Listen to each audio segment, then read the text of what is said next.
to the Virtual Groomer. My name is Jack, your host, and today I'm bringing you another shaving video. And my choice of soap today, in fact, my choice of theme today, I'd like to start off by saying thank you to DK Damn Fine Shave and tagging me for this tag series. This theme, per se, is shaving with the classics or using classic items that you perceive as timeless. That's down to perception for me, and you'll see kind of what I'm using and why that is. Off the bat, I'd like to tag 3 people: Justin the Red Island Shaver, Chris Madden from Another Cut Above, and Lyle the Sask Shaver. You guys have been tagged officially, so you can go ahead and do that. So, what's classic to me? I'll show you here, and I'll talk to you about when it was founded, why I believe it's classic. So, I'm gonna just show you my soap. This is Stirling. The scent is irrelevant here, it's mainly the company. Stirling was founded in 2012. Now, if you think about 2012, you think, oh, that's only like 8 years ago, that's not that old. If you really put into perspective what Stirling has done within the industry, I'd say their stuff now is timeless.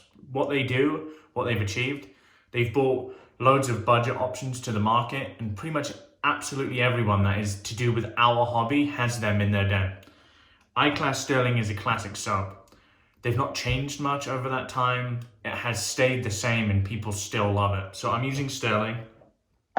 My razor of choice is absolutely classic. This is a C1 Gillette Superspeed. C1 being quarter one of 1932. This is very old. That's why it's classic. Quite honestly, I don't like vintage razors very much. This was one of my first purchases ever, and I'm just not a fan, personally. But yeah, my brush, why is this classic for me? This is a Wolfwhiskers. Now, why is Wolfwhiskers classic? Wolfwhiskers was founded in 2013, around the same time as Stirling. The reason why I think this is classic is I think Peter Wolf, the owner of Wolfwhiskers, when he first started this, I'd say he was one of the one of the first big artisanal brush makers. I remember when I got into it, or even before I got into it, people really wanted these things. He was doing something very, very unique. And again, his designs and what he does, I can look at this and know this is a Wolfwhiskers brush. For me, that is timeless. So that's our gear today. All I'm gonna do is we're gonna go over with a shave. Now, because I'm using a synthetic brush, I don't need to soak the brush. I don't need to do anything like that. So what I'm gonna do, I'm just going to pour water into my normal cup here, like I generally do. All we're going to do here is get the cup like this and just literally submerge the knot. It's wet now. Some people like to soak synthetic brushes. Do what you feel is best. Don't tell me what you think. Don't let me tell you what I think you should do. Do what you like to do. If it works for you, then fantastic. Okay, so the knot has been soaked. Let's get a good load. Let's talk about the scent on this a little bit. I used this in LA when I was there, actually. This has been shown on the channel before. This is a lovely scent. This is a dupe of YSL La Nuit de l'Homme. One of my absolute favorite cologne scents. Yeah, this is a dupe of that, and it's lovely. It's really, really one of my favorite colognes. Absolutely tons of soap they give you. It's just ridiculous. So these are the classic items for me. What do you guys define as a classic item? Because I look at Stirling as pretty timeless at this point, you know? I understand they've not been around for 100 years like the razor I'm using. But within our industry, they've been doing this a fucking long time. When I think of like long-standing artisans, and I did it mainly for the artisanal aspect, that's what I enjoy with wet shaving. I own very, very few mass-produced items. That's who I am. That's my sort of personality. I'm not saying those mass-produced items are bad. I'm just saying the artisanal products are really what appeal to me. Okay. Let's get the face wet and we'll get to lathering up. I love this scent, guys. If you have the cologne, and you're looking for a matching soap, look no further. This one is outstanding.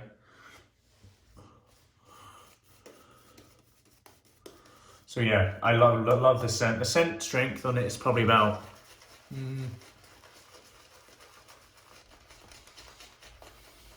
maybe a 6. It's not really strong, but Stirling don't really do that. Stirling have some more powerful scents, but quite frankly, they're not ever ridiculous. But generally, when I'm in a rush,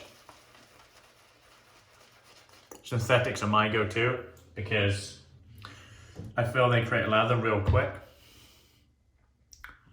The only thing I dislike about synthetics is how they distribute lather. But overall, the big thing I like about synthetics, honestly, is the fact that you can buy a synthetic brush for, let's say you get a really classy looking handle, like a badass looking handle made by Milton or that damn Rob. You get a synthetic in there, it's gonna perform like any synthetic brush. They're very consistent.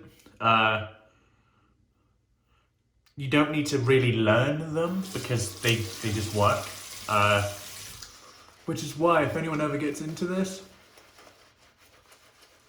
I immediately point them towards synthetics. If they like the luxury of something like Badger, I generally always tell them to hold off, because this is what's going to help you dial in the craft. For those people that only use synthetics, you'll know what I mean. They're just very, very, very consistent. And that is something I very much like about them. I say this constantly as well. I can have a $10 tuxedo knot and it performs as well as most of my more expensive luxury brushes. The reason I have the luxury brushes is because I like luxury, frankly. But it also depends what you define as luxurious, because it's pretty difficult to beat the softness of a cashmere or a Sinbad. They're very soft, and they're soft by design.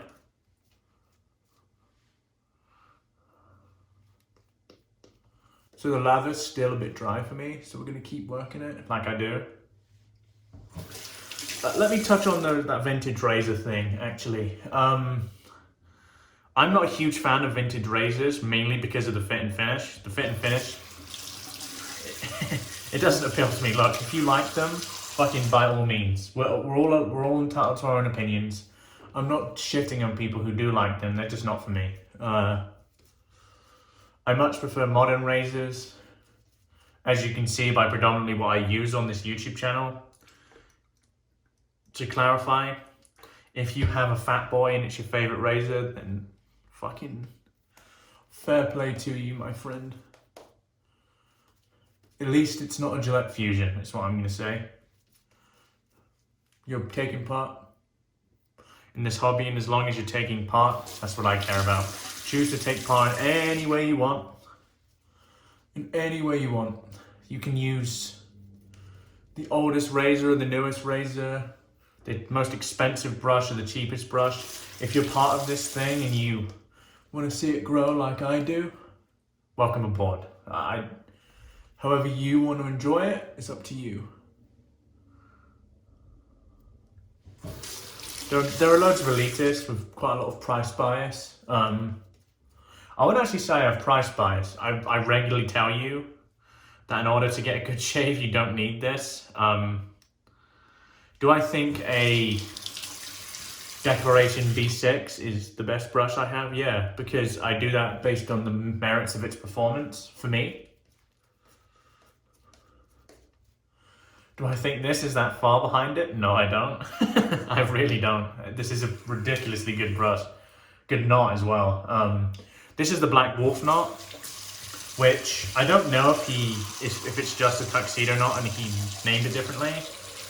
How he sets it, the loft he chooses. I love how this nut performs. It's my favorite synthetic brush. And this is something I'll always keep around. This is my first custom. I remember the excitement getting on that Wolfwhiskers waitlist.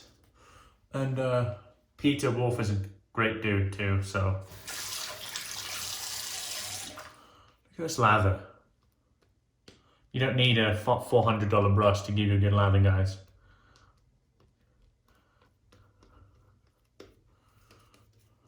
Fucking badass.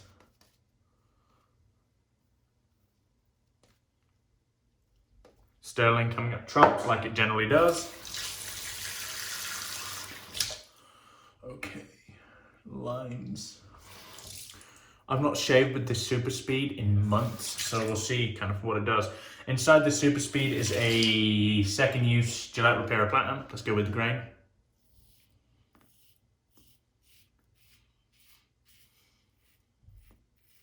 I mean, it's fine. It does the job.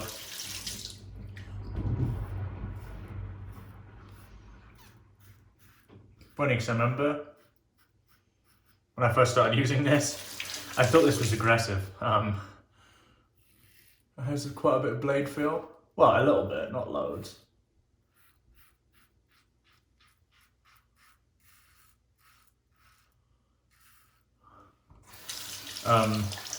My main qualms with it is the fit and finish. But then again, you also need to remember this razor was designed, or at least manufactured, 60 years before I was born. They're just certain things that they can do now that they just couldn't do back then. And these were made in bulk, like big bulk.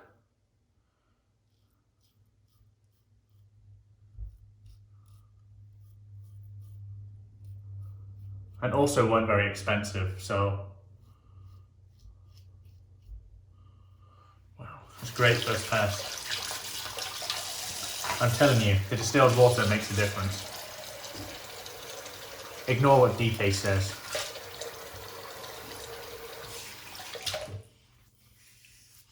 I would like to shout out a friend of mine.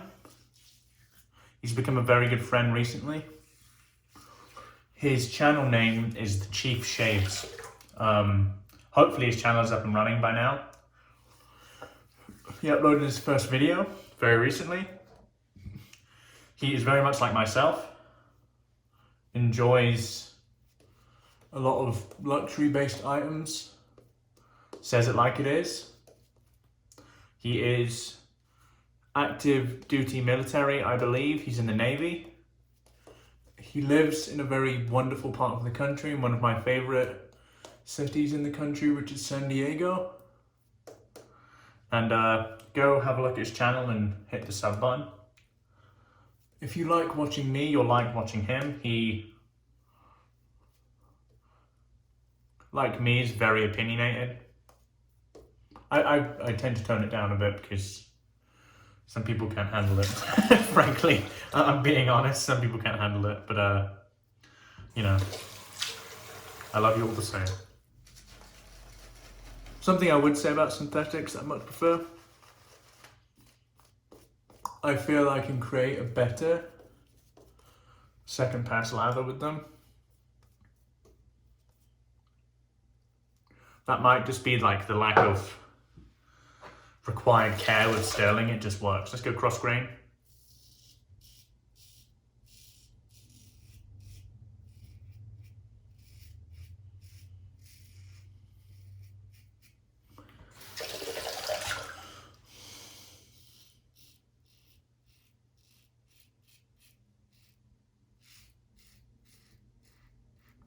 I don't really dislike these based on the shaves. It's based on,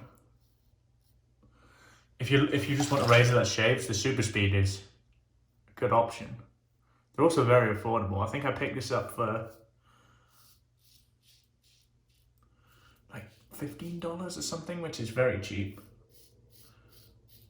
I'd say they're probably better than those really cheap, shitty, like Micro Touch ones or something. I picked this up over one of those shitty old, well, those new build turn to open razors.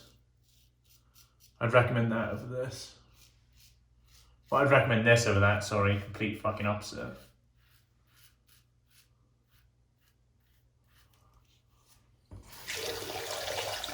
Quite honestly, I think I'm done. So let's get the loose soap from here.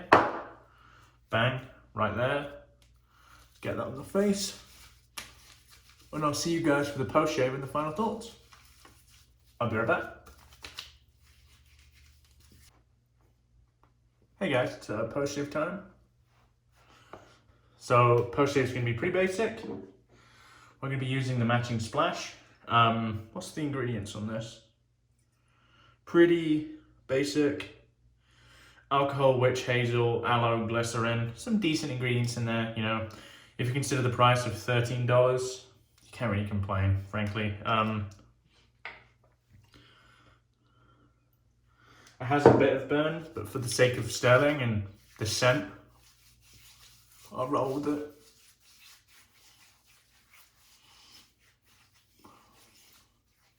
Nothing too bad. Ah, that's nice. Okay, so let me show you the stuff we use, some final thoughts, and I'll let you guys go. So, Stirling Sandpiper was our soap. Classic, made in 2012. Timeless for me anyway. Everyone has it in their den. Everyone loves Stirling. The razor, Q1 of 1932, this Gillette Superspeed. Still performs to this day. My brush, Wolfwhiskers, founded in 2013. For me, the first big artisanal brush maker that took the scene by storm. My post, the same thing applies when it comes to Stirling. Yeah, fantastic. If you've stuck around to the end, I'm going to be announcing my giveaway or my PIF on Monday's video. So have a look at that. Like I said, again, tags, Justin Red Island Shaver, Chris Madden from Another Cut Above, and Lyle the Sask Shaver. I want to see your videos. Do that. Check out the Chief Shaves, my good friend Corey. Good guy, good stand-up dude, likes really nice gear, like me, if that means anything to you. Opinionated dude, but again, very much like me. If you like watching my content, you're going to like watching his content too, from my perspective. But yeah, hope you've enjoyed the video today, guys. If you know or haven't yet subscribed, please consider doing so. Also hit that like button, I'd really appreciate it. Comment below, share with your friends, do all of that jazz. Almost at 1,000 subscribers. Once I do that, I can start bringing you lives. I want to do that, you know I want to do that. I know you want to see that, so let's get it done. My name is Jack, your host from the Virtual Green Room, wherever you are in the world. Have a wonderful day, and goodbye for now.